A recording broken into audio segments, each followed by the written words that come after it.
Existe mucha información dando vuelta, no es tan simple como decir porque está en internet es correcto. La inteligencia artificial no maneja el 100% de la información y existen espacios en blanco que la inteligencia artificial aleatoriamente llena, de tal manera que se genera como una alucinación, una afirmación que parece ser verdad, pero no es verdad. Claramente esta idea del pensamiento crítico es una habilidad que se hace más importante aún en este contexto, donde queda el aprendizaje real del chico, o sea, nos cuestiona una serie de prácticas educativas.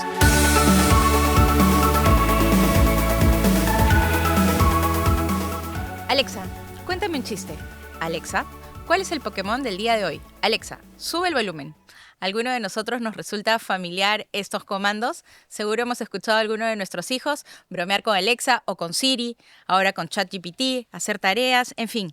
Tenemos todo este tema de la inteligencia artificial ya metido en nuestras casas. ¿Pero será un reto para la educación? Bienvenidos a nuestro podcast Despiertamente, una iniciativa de los colegios Villa Cáritas y San Pedro. Mi nombre es Silvana Ramos y soy la encargada del área de matrimonio y familia de los colegios. Hoy vamos a hablar sobre este tema, inteligencia artificial y educación. Y para eso hemos invitado a Roberto Treverton, nuestro subdirector del colegio, y además es parte y director del Comité de Innovación y Tecnología. ¿Cómo estás, Roberto? Bienvenido. Hola Silvana, ¿qué tal? Muchas gracias por la invitación. Creo que es un tema muy importante sobre el cual hay que conversar, así que vamos a ver por dónde nos lleva el diálogo. Primero que todo, Roberto, ¿qué es inteligencia artificial? Porque lo escuchamos muchísimo, hemos visto en los últimos tiempos sobre el ChatGPT, los chicos hablando con Siri, con Alexa en el teléfono, haciendo bromas, pero poco a poco encontramos noticias de todo tipo, ¿no? ¿Nos puedes comentar un poco qué es para aclarar el tema? Sí, claro. A ver, la inteligencia artificial es un tipo de desarrollo tecnológico que en líneas generales apunta a sistemas computacionales que permiten desarrollar o resolver distintas tareas que habitualmente o normalmente requerirían el uso de la inteligencia humana. Ok. ¿Ok? O sea, son tareas que usualmente en otro tiempo solo las podría hacer el ser humano y ahora las puede hacer una máquina. Claro, las haría el ser humano y ahora la idea es que la máquina lo pueda empezar a hacer. Ujú. En realidad la inteligencia artificial en sí mismo como tecnología no es una cosa reciente, es una cosa que tiene ya muchísimos años, se empezó a desarrollar alrededor de los años 50 Oh. como primeras ideas y como primeros ejercicios tecnológicos y bueno, se ha ido desarrollando en el tiempo con distintas aplicaciones. Ahora hay un contexto puntual por el cual ha vuelto a ponerse sobre la mesa con mucha fuerza a nivel muy general para la población en general. O sea, quizás antes era algo que se utilizaba para ciertos rubros específicos y ahora está al alcance de todo el mundo. Es por eso que tiene esa relevancia, ¿no? Como que se metió de lleno en todas partes, no solamente en la casa para hacer prender la luz, apagarla, el sistema de audio, en fin, sino está dentro también de nuestros colegios y creo que de eso se ha hablado mucho en el último tiempo, ¿no? Tú con todo lo que has estado viendo dentro del comité, las reflexiones que han tenido, ¿qué impacto tiene hoy en día la inteligencia artificial en la educación? Bueno, yo lo primero que diría es ese tema de la inteligencia artificial y cómo se ha ido desarrollando hoy por hoy, de todas maneras tiene un impacto, como usted tiene un impacto creo que en todas las áreas, ¿no? Ujú. Todos creo que fuimos conscientes que en noviembre se lanzó ChatGPT, que quizás es una de estas aplicaciones de inteligencia artificial y que asombró a todo el mundo por lo que era capaz de hacer. Y puso sobre la mesa otros desarrollos más de otro tipo distintos a ChatGPT que utilizan también inteligencia artificial. Porque no es el único, ¿verdad? No es el Es como único, que el que ha tenido más fama. sí. Imagino que por... Es el que ha tenido más fama, más renombre, sobre todo por lo que fue capaz de hacer, ¿no? Okay. Ahora creo que vamos a poder conversar un poquito, pero con el ChatGPT lo que creo que ha impresionado mucho es la capacidad de relacionarse con el usuario con el que está Como que fuera una interactuando, conversación. como que es una persona del otro lado respondiéndote. De hecho, yo te cuento una anécdota. Cuando íbamos a hablar sobre... Teníamos el tema, ¿no? Y la reflexión. Entré a probar el ChatGPT y le dije, a ver, ¿no? ¿Me podrías recomendar una serie de preguntas para trabajar en una entrevista sobre inteligencia artificial? Y realmente me quedé sorprendida porque sentía que era una persona la que me respondía y no una máquina, ¿no? Estamos respondiendo a las preguntas de ChatGPT ahorita. No, ya no. Ah, ya. O sea, tiene parte humana acá, tiene parte humana, Ok, bastante ok. reflexión. No es solamente él. Bueno, entonces yo lo que opino en general es que la llegada de la inteligencia artificial impacta a todos los sectores y claramente impacta al sector educativo. En los siguientes meses a que se lanzó ChatGPT, creo que inmediatamente comenzó a haber una serie de preocupaciones en muchos ámbitos, entre ellos el ámbito educativo. Es que creo que es muy humano como calificar, ¿no? Saber, llegó el ChatGPT, ¿es bueno o es malo? ¿No? Pero creo que hay una serie de grises en medio. Sí. Entonces, es posible usarlo, es posible incorporarlo. Yo lo que creo ahí es que, claro, hay una serie de grises. El tema es que hay mucho que no sabemos en realidad. Y cuando digo no sabemos, no me refiero solamente, claro, a nivel educativo, los mismos docentes. Es algo muy reciente como para ya tener estudios Ujú. o muchos estudios que respalden ciertas prácticas o no prácticas, sino que la misma industria de la inteligencia artificial y de estos nuevos sistemas, hay muchas cosas que en realidad no se sabe todavía. Ujú. Tengamos en cuenta que hay mucha discusión ética de por medio respecto de cómo utilizar estos sistemas, qué cosas podrían hacer y no hacer, el tema de el trabajo, por ejemplo, cuántos trabajos reemplazaría, posible uso en temas, Incluso de medicina, de ingeniería, de claro, otros o en ámbitos. el desarrollo armamentístico también, ¿no? Ah, Entonces, claro. hay mucho que no se sabe, entonces es Ujú. difícil decir muchas cosas con total certeza, ¿no? Eso es, Entonces eso plantea un reto para nosotros. Y yo te escuchaba hablar de esta discusión ética, de lo que no se sabe aún, pero bueno, la inteligencia artificial ya está acá con nosotros. Entonces una pregunta importante ¿es posible a nuestros niños, a nuestros jóvenes, enseñarles a utilizar la inteligencia artificial? Y si es así, ¿cómo empezamos, no? claro. A ver, yo estoy de acuerdo contigo en que es una tecnología que está. O Ujú. sea, más allá de toda la reflexión que hay que tener, si es buena o no es buena, en qué medida es buena, el tema ético, etcétera, etcétera, la realidad es que está presente. Y eso nos genera ya de por sí un reto, porque está presente y está muy al alcance de todo el mundo. Exacto. De hecho, los chicos, nuestros estudiantes en el San Pedro, en el Villa Caritas, la tienen, la usan. Entonces, nos representa el reto de ya qué hago con ese estudiante que ya la usa. Yo, ¿Qué le enseño, no? ¿Cómo tiene que usarla? claro, o sea, yo le voy a mandar a hacer un ensayo que antes quizá el chico lo tenía que hacer, pero ahora probablemente puedo hacer el ensayo en ChatGPT, que es una de las cosas que ChatGPT hace con un nivel de excelencia muy alto, digamos, ¿no? Entonces, ¿dónde queda el aprendizaje real del chico? O sea, Exacto. nos cuestiona una serie de prácticas educativas y como tú dices, creo de fondo está la idea si se puede enseñar a utilizar esto de una manera que favorezca el aprendizaje y no que más bien perjudique el aprendizaje. Exacto. Yo personalmente creo que sí se puede. Sí se puede. ¿Y de qué maneras? O sea, ¿qué tendrías que enfatizar en un alumno, en un chico que por primera vez está frente a una herramienta como el ChatGPT? Ya, yo lo primero que diría es que hay un reto de por medio a nivel educativo, pero evidentemente a nivel, en primer lugar, de los papás, Ujú. todos los padres todos los que somos padres de familia, entender que es una herramienta muy potente, muy poderosa, que todavía no se tiene claridad de los límites de Ujú. hasta dónde puede llegar esta herramienta. Entonces, cualquier no sé, pues video, documental, entrevista sobre las personas que están haciendo estos desarrollos, casi todos te recomiendan ser muy cuidadoso de qué herramienta pones en las manos de los chicos. Ok. Esa es una Entonces, primera idea, una digamos. primera idea como vigilancia un poco. Ujú. Acompañamiento, Acompañamiento, vigilancia, vigilancia. cuidado, Ujú. porque son herramientas muy poderosas, ¿no?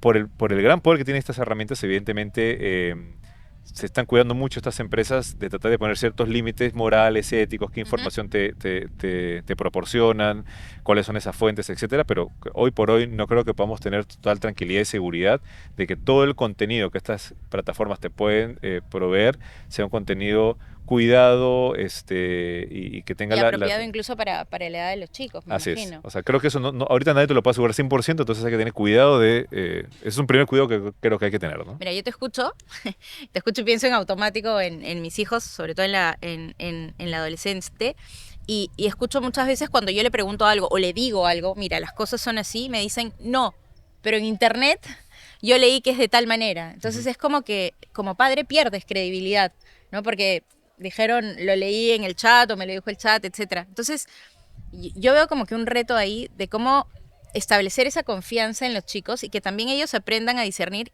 que probablemente no todo lo que esté ahí sea 100% cierto o sea aplicable al pie de la letra. ¿Estoy en lo correcto? Creo que estás en lo correcto. Además, convengamos que eso que estás mencionando no pasa solamente o no empieza a pasar ahora por el ChatGPT. Internet Okay. existe hace pues, muchísimos Ujú. años y que Internet sea la fuente del conocimiento verdadero es una tentación o un peligro que ha existido en realidad toda la vida que ha existido Internet. O sea, la realidad es que existe mucha información dando vuelta en Internet Ujú. y no es tan simple como decir porque está en Internet es correcto.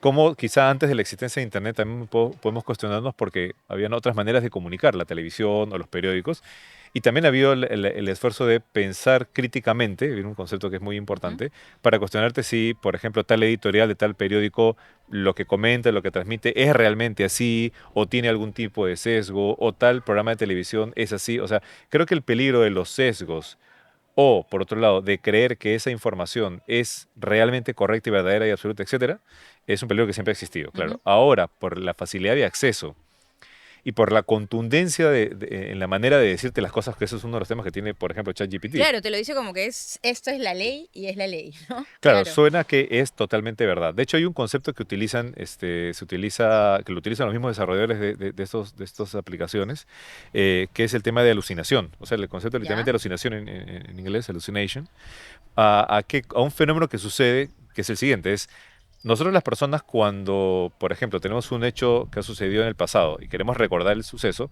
rara vez nos acordamos del suceso al pie de detalle, al pie de la letra. Sino la interpretación de lo que pasó. Hay como espacios en blanco Ujú. y que es muy común que nosotros rellenemos esos espacios en blanco con cosas que nos hemos inventado literalmente para darle coherencia a mi relato. Eso es algo que nos pasa a nosotros. Sí. En la inteligencia artificial pasa lo mismo. O sea, no maneja el 100% de la información y existen espacios en blanco que la inteligencia artificial aleatoriamente llena. Ujú. De tal manera que se genera como una alucinación, una afirmación que parece ser verdad, pero no es verdad. Y eso lo tienen muy claramente. Tú métete a ver entrevistas con estos mismos directivos y lo Ujú. tienen claro que eso les pasa. Por eso cuando tú entras, por ejemplo, a ChatGPT, hay una serie de recomendaciones De previas y recomendaciones que te cuidados. dan, exacto, eso me pareció, que la información es hasta tal año, que estas fueron las fuentes, o sea, te dice algunas O cosas sea, como para que tomes en cuenta, ¿no? Y que es una opinión, que hay que consultar a alguien externo, en fin. claro, discúlpame, pero además de que te ponen, que es un tema efectivamente, hasta qué año pueden tener información, o sea, en sus bases de datos tienen información hasta 2021 por ahora, es que no toda la información que te da necesariamente o es correcta o tenemos que tener la confianza de que de todas maneras es correcta, sino que ellos mismos te dicen por si acaso que acá puede haber información equivocada. Entonces, ese dato es real, ellos mismos te lo dicen. Entonces, claro, nosotros tenemos que ser conscientes y educar a los chicos a ser conscientes que esa información que te llega, que te viene, es una información que de todas maneras tiene que ser contrastada adicionalmente. Con la realidad. Eso Así es es. importante. O sea, ahí ya vamos teniendo dos puntos, ¿no? El primero, tener el tema del cuidado, la vigilancia de las herramientas que ponemos al alcance de nuestros hijos. Y el segundo, me atrevo a decir, es a cuestionar la información que estás recibiendo, ¿no? A contrastarla con diferentes fuentes y no solamente con una. Ujú. Hay riesgos de perder algunas de estas habilidades críticas que, si bien estamos diciendo son las necesarias para aprender a utilizar estas herramientas. ¿Cuáles son los riesgos de perder estas habilidades, sobre todo en edades tan jóvenes como nuestros alumnos, ¿no? Claro. O sea, claramente este tipo de tecnologías trae una serie de riesgos, ¿no? Serie de riesgos a gran escala, digamos, hay incluso mucha gente que teoriza si es que esto es una especie de pre-Skynet. Skynet es esto que sucede en la película Terminator o Matrix, o se hacen referencias a estas películas de la cultura popular, donde se habla de futuros apocalípticos Claro, relacionados a la donde las tecnología. máquinas toman el poder, Claro. claro. Eh, hay riesgos, o sea, hay riesgos y temores y gente que habla de eso, pero también hay riesgos quizá un poco más cercanos, más cotidianos y mucho más tangibles hoy por hoy, que es cómo afecta claro, cómo afecta ciertas habilidades que hoy por hoy tenemos, ¿no? Exacto. Claramente esta idea del pensamiento crítico es una habilidad, una herramienta clave que se hace más importante aún en este contexto. O sea, la habilidad de que todos nos cuestionemos y pensemos críticamente ya, esto es correcto, no es correcto, que me invite a contrastarlo, que me invite a cuestionarlo. Esa es una gran habilidad que todos debemos tener y que claramente es un reto a trabajar muy fuertemente o más fuertemente en los colegios. Y Es- desde la casa también, ¿no? Ujú, Porque si en la casa no cuestionas, no preguntas, no claro. contrastas, también es difícil hacerlo, ¿no? Claro, en la casa, convengamos que la casa también es el primer lugar donde se espera que todas estas habilidades se empiecen a desarrollar. Y claramente en los colegios es muy importante la enseñanza y el ejercicio del pensamiento crítico. ¿Es un riesgo perderlo? Sí, es un riesgo perderlo, en la medida que estas herramientas te hacen más fácil ciertas cosas. Ujú. Y en una edad formativa, en edades todavía son menores de edad, están formándose, claro, los chicos muchas veces van a buscar pues lo que les es más fácil, lo que es más rápido. Entonces sí es un riesgo perderlo. Entonces necesitas ofrecerles también otro espacio donde desarrolles otras, o sea, habilidades que sean como la base para este pensamiento crítico. Me estoy refiriendo, por ejemplo, a la creatividad, al juego lúdico, a las reglas, a estar en contacto con otros, que creo que es por así decir, el caldo de cultivo para este pensamiento crítico. Totalmente de acuerdo. Creo que de fondo está el que tenemos que tener cuidado de no pensar que ahora todo o cada vez más la realidad se convierte en estar conectados Ujú. a algo, ¿no? Claramente el surgimiento de estas tecnologías, o cualquier tecnología en realidad, si uno quiere pensar desde un sentido ético, tiene que existir para hacernos más fácil la vida o hacernos mejor la vida, Ujú. no para complicarnos la existencia o distorsionar la existencia. Entonces la realidad, o sea, la realidad me refiero al contacto real uno a uno, Esta conversación. esta conversación, estar en un espacio con Ujú. naturaleza, los árboles, Los chicos. los chicos, o Ujú, sea, todo lo que la realidad tangible, tenemos que preservarla mucho y ujú. no caer en la tentación de decir ahora hay que estar más tiempo entonces conectados a la computadora, ¿no? Sino preservar mucho el espacio real, de contacto real, ¿no? Roberto, y en este sentido, entonces, te hago una pregunta netamente de A nuestros ver. colegios. ¿Cómo vamos abordando este tema de la inteligencia artificial, de la tecnología incorporada a nuestra propuesta educativa? Ok. Bueno, yo lo primero que te diría es retomar esta idea de que es una tecnología nueva y que es mucho de lo que no se sabe versus lo que sí se sabe, ¿no? Ujú. Y que el desarrollo es un desarrollo que está siendo muy acelerado. Una premisa de muchas de estas compañías es priorizar la rapidez antes de que todo funcione muy bien. Ya. De que Ujú. desarrollo muy rápido y en el camino iremos resolviendo distintas dificultades, ¿no? Entonces, eso hace que a nosotros nos llegue algo muy rápidamente desarrollado, ¿no? Entonces, yo lo que considero es que nosotros a nivel educativo tenemos que, por un lado, informarnos sobre estas tecnologías, Mantenernos informados. informarnos ¿Ok? lo más que se pueda, ¿no? Segundo, no solamente informarnos, sino interactuar un poco con esta tecnología para comprenderla un poco más, ¿no? Antes de lanzarla, antes de experimentar. Totalmente, hay que nosotros conocerlo un poco Ujú. más, ¿no? Entonces, en ese sentido, que hayan equipos en los colegios que se dediquen algo de tiempo a explorar, a conocer, a interactuar, a compartir las experiencias a nivel como un equipo de tecnología o un equipo de innovación, es muy importante porque es como Nosotros lo tenemos. nosotros tenemos un equipo de profesores que estamos trabajando justamente en el desarrollo de la innovación y la tecnología en los colegios. Y una de las cosas que hacemos es, bueno, conversar, probar, mirar, informarnos y dialogar ya. ¿Cuáles son los riesgos de esto? ¿Cómo podría funcionar? Eso es por un lado, Ujú. digamos, ¿no? Por otro lado, creo que hay características de todos los docentes que son importantes tener. O sea, el docente creo que tiene que ser una persona, entre otras cosas, muy audaz a la hora de estar constantemente innovando y probando nuevas herramientas que les permitan hacer mejor su trabajo, ¿no? Mejor su trabajo, no más rápido. Que No, eso es no. importante porque a veces los chicos lo que quieren hacer es salir del paso rápido. Así es Ujú, hacer mejor su trabajo. Claro, mejor es un concepto que habría que entender a qué nos referimos ujú. exactamente. Tú cuando ves a algunos especialistas en educación que ya empiezan a tener algunos orientaciones del uso de la inteligencia artificial, algunos te dicen, por ejemplo, que el profesor haga menos trabajo rutinario que lo pueda hacer una inteligencia artificial, por Exacto. ejemplo, y que el profesor se dedique más tiempo a otras cosas que la inteligencia artificial no va a hacer, como por ejemplo en la interacción humana con el alumno, dedicarse más a todo el tema de diferenciación, de darle a ciertos alumnos lo que Lo que ciertos necesitan. necesita, de Claro, acuerdo a sus habilidades. claro. O centrarse más en ciertas habilidades blandas que tienen que trabajar los chicos. Entonces, eso enunciado tiene mucha validez y es muy real, pero luego eso hay que bajarlo ya a la práctica cotidiana y diaria, o sea, no es tan sencillo, digamos, ¿no? Claro, uno pensaría si es que la corrección es una cosa que tienes que estar A, B, C, digamos, la inteligencia artificial lo metes y ¡frum! Te lo bota en Claro. un segundo. Claro, eso sería tiempo que el profesor puede dejar de utilizar eso para utilizar en otras cosas, ¿no? Ujú. Hay que ver cuánto realmente puede funcionar así, ¿no? Creo que la idea que tenemos de fondo más bien es que el profesor, o sea, la habilidad creativa del docente es muy importante. Habilidad creativa. Ese es un punto para mí súper importante, no solamente en el profesor, sino también en cómo fomentas esta habilidad dentro de los alumnos. Claro, porque finalmente creo que la idea, o como yo lo veo por lo menos, es que el docente es una persona que tiene que constantemente estar creativamente diseñando experiencias de aprendizaje, Ujú. creativamente.